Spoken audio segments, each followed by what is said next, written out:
இரண்டாவது விஷயம், உங்களுடைய பெண்களினுடைய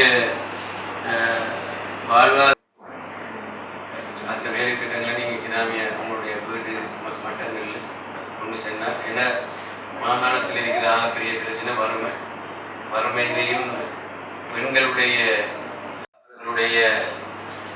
பொருளாதாரத்தை கட்டியெழுப்புவதிலும் அவர்களுடைய பங்களிப்பு நான் என்னுடைய பார்வையிலே மக்களோட கலந்துரையாடி 2017 என்ன செய்யலாம் என்பதை பற்றி நாங்கள் பேசுவோம் என்று கூறி, ஏன்னா எல்லோருமே என்னுடைய 2017க்கும் 2020க்கும் இடையில மாகாணத்துக்கான ஒரு வரைவு பிளான் நான் இன்று செஞ்சு கொண்டு போகிறோம். அதில் உங்களுடைய மாவட்ட பெண்கள் வலையமைப்பு இன்றைய நாளில் நாங்கள் முதலமைச்சரை சந்திக்கிறதுக்காக இந்த இடத்துக்கு வந்து நாங்கள் விசேடமாக திருகோணமலை மாவட்டம் மட்டும் இல்லாமல் திருகோணமலை மாவட்டம், மட்டக்களப்பு மாவட்டம், அம்பாறை மாவட்டத்தை சேர்ந்த பெண்கள் வலையமைப்பின் உறுப்பினர்களும் நாங்கள் இந்த இடத்துல வந்திருக்கிறோம். எங்களுடைய இந்திய முக்கியமான நோக்கம் என்னன்னு சொன்னால், பெண்களுடைய காணி வாரிசுரிமை தொடர்பாக நாங்கள் முதலமைச்சர்கிட்ட சின்ன கோரிக்கை ஒன்றை வச்சிருக்கிறோம். என்னென்னா, காணி வாரிசுரிமை என்ற இடத்துல, அந்த உரிமை மூலம் என்ற இடத்துல பெற்றோர் தங்களுடைய பிள்ளைகளுக்கு பின்னுரித்து விடாமல் இறந்துட்டாங்கன்னு சொன்னால், அது மகன், பிறகு மகள், அதுக்கு பிறகு பேரன், அதுக்கு பிறகு பேத்தி என்ற ஒழுங்குல வழங்கப்படும் சொல்லி குறிப்பிட்டிருக்காங்க. அவை அங்கே மூத்த ஆண் மகனுக்கு தான் அந்த காணி அல்லது அந்த ஆதனம் சென்றடைய போகும். ஆனால் இங்கே இந்த இடத்துல பெண்கள் அந்த பிரச்சனையால் அதிகமாக பாதிக்கப்படுறாங்க. ஆகவே நாங்கள் முன்வைக்கிற கோரிக்கை என்னன்னு சொன்னால், அந்த இடத்துல ஆண்களுக்கும் பெண்களுக்கும் சமமான அல்லது பொதுவான ஒரு வாசகம் இடப்பட்டு மாற்றம் கொண்டு வரப்படணும். இந்த எங்களுடைய யுத்தம் முடிஞ்சதுக்கு பிறகு எங்களுடைய நாட்டில் அதிகமான பெண்கள் பாதிக்கப்பட்டிருக்கிறாங்க. அவை அந்த ஆதனமும் அந்த வாழ்வாதாரமும் பெண்களுக்கு பறிக்கப்படுமா இருந்தால் பெண்கள் அதிகமாக பாதிக்கப்படுவார்கள்.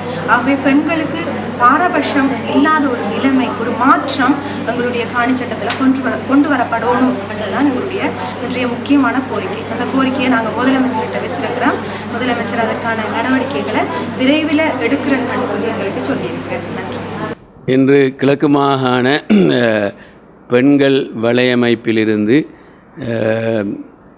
எங்களிடம் கலந்துரையாடிய விடயமாக, முதலாவது விடயம் அவர்களுடைய காணி வாரிசுரிமை சம்பந்தமாக அதற்குரிய சட்ட திருத்தங்களை மேற்கொள்வதற்கான தங்களுடைய ஆலோசனைகளை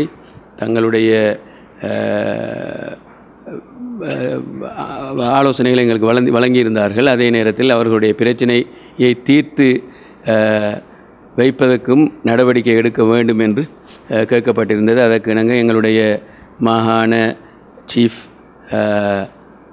சட்ட ஆஃபீஸருடன் நாங்கள் இன்று கலந்துரையாடி அது சம்பந்தமான நடவடிக்கை எடுப்பதற்கான முயற்சிகளை மேற்கொண்டு வருகிறோம். அதே நேரத்தில் இந்த அமைப்பினூடாக மாகாணத்தில் இருக்கின்ற பெண்களுடைய பொருளாதார வளத்தை கட்டியெழுப்புவது சம்பந்தமான திட்டங்களை 2017 உள்வாங்குவதற்கான கலந்துரையாடலும் என்று இடம்பெற்றது. அதை 2017 பெண்களினுடைய பங்களிப்பு மாகாணத்தினுடைய பொருளாதாரத்தை கட்டி எழுப்புவதற்கும் தங்களுடைய வாழ்வாதாரத்தை உயர்த்துவதற்கும் ஒரு கட்டமைப்பு ரீதியாக இயங்குவதற்குமான ஆலோசனை மாத்திரமல்ல, பொருளாதார தொழில்நுட்ப உதவிகளை மாகாண சபை மூலமாக எவ்வாறு வழங்குவது பற்றியும் நாங்கள் கலந்துரையாடினோம். அதற்கான நடவடிக்கை 2017 எடுக்கப்படும்.